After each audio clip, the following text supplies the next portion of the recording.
Hello and welcome back to Sacred Vapes, the channel that aims to bring you the views and experiences of products on the market today, brought to you by an average vapor.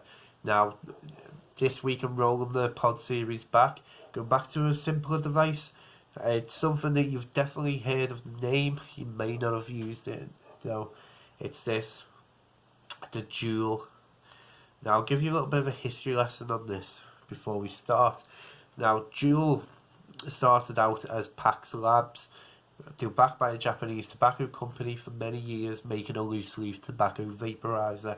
In 2015 they developed this, the first tobacco free product, and in 2017 they brought it out under its own name, its own company, and then from then it's got bigger and bigger.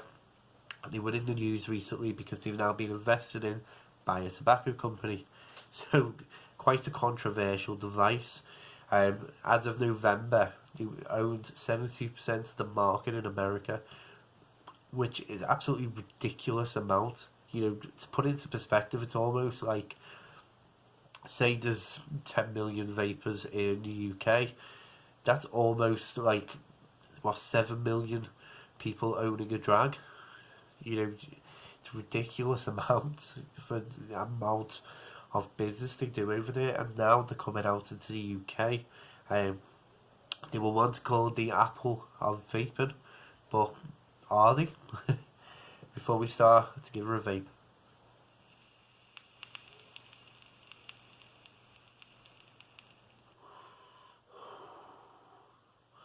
Now, what you get in the kit?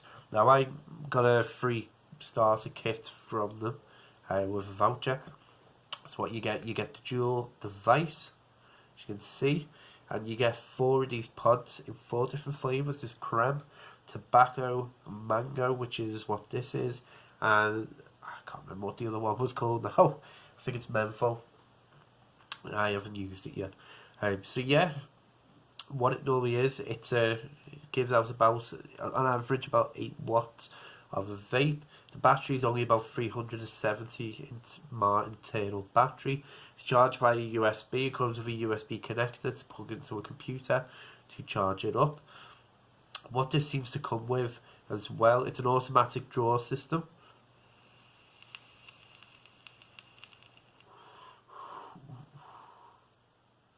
And it's got a touch.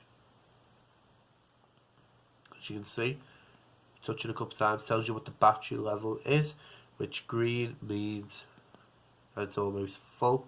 See yellow and then red. So we'll get into the pros and cons about this device now. First pro for me is that it's extremely easy. The fact that you just plug the pod in, there's no priming, there's no warming it up, no filming. You just buy the pod, put it in, and you're ready to go. Next pro for me, I'd say, for a device like this, it's the little touch battery indicator. I think that's a nice touch. Makes it nice and easy to see your battery level. Charging time, I mean the battery is low, but charging time is quite quick. You know, about half an hour, 40 minutes, and it'll be fully charged. So that there's a practicality about it. You know, the flavour from the pods isn't bad.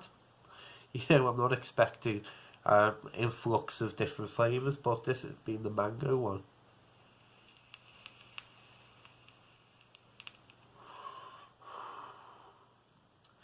I mean, it's not a bad flavour, and the vapour production off this as well is quite good for such a low powered device.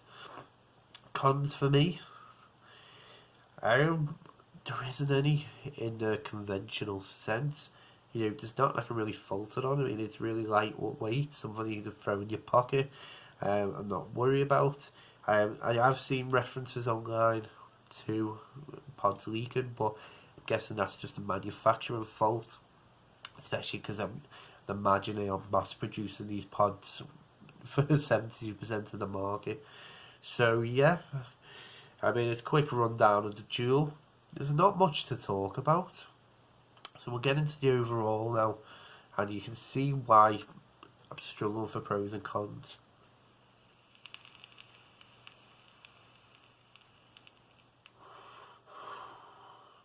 I think my biggest hold up with the JUUL is, a lot of people in the UK will agree with me when I say this, is that it's no different to a Logic or a Blue device that you'd buy out of a newsagent, in the sense that it's really simple, really, I don't mean it in a negative way, but cheap, you know, and it's designed, I mean, most of them are backed by tobacco companies as well, believe it or not. So it almost feels to me like this is a device that's not designed to help you quit smoking as such. It's simply aimed to profit from your addiction. You know, there isn't any, from what I could see, there was only 2 pod strengths with this. The really, I mean, the American version is a bit stupid, but there's 17 milligram nicotine strength, which is these, and then you get the, I think it's about 12, 13 as well. So essentially, you're never gonna really quit on these until you just get bored, and I think that's where I can draw the line between what this is and what I normally would bring to you guys, because it doesn't give you them options. So as a basic little cheap thing you'd buy in a newsagent, this is really good. It would be ideal for somebody who's a technophobe, putting this simply, somebody maybe a bit older, somebody who's a technophobe, they want to stop smoking, but they don't want to vape as such, certainly big clouds and whatever else. Something as simple as this, the fact that all they have to do is that, and they are ready to go and can just use it.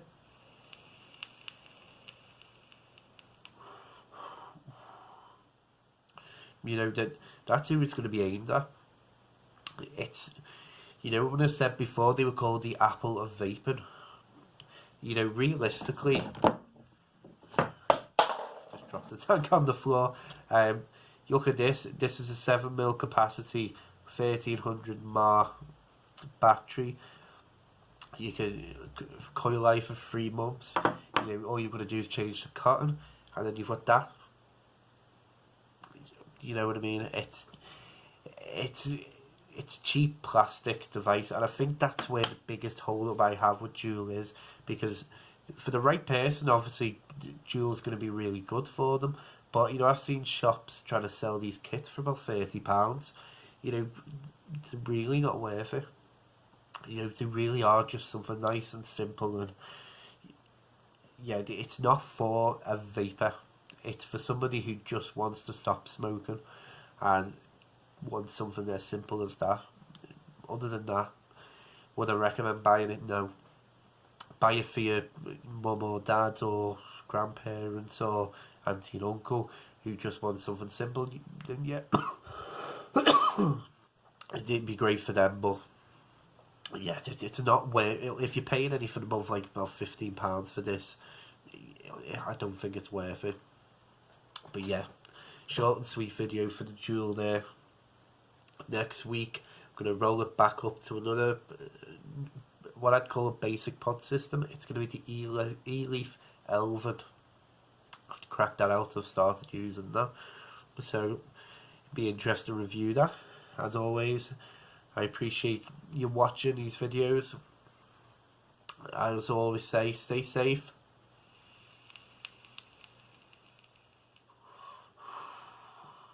And keep vaping.